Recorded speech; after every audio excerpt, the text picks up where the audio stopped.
ਅਸੀਂ ਖੜੇ ਹਾਂ ਪਿੰਡ ਚਟੋਲੀ ਰੇਲਵੇ ਫਾਟਕ ਤੇ। ट्रेन आ रही है इत्थे। ट्रेन आई है रोपड़ नंगल वाल ते आ रेलवे फाटक पिंड चटोली है। इस तरफ कराली अगे कराली आएगा। ये कराली वाल जा रही है, इस टाइम रुक गई है। ठीक है जी।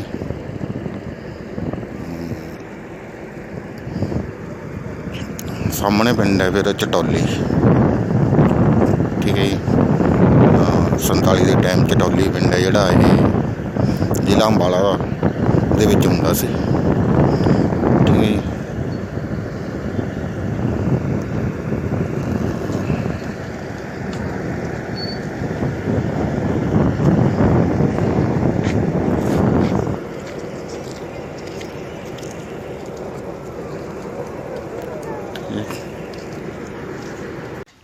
हाँ पिंड चटोली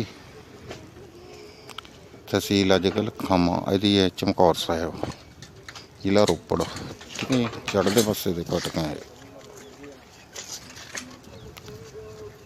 ट्रेन लंघ चुकी है, चढ़ते पासे खड़े हैं।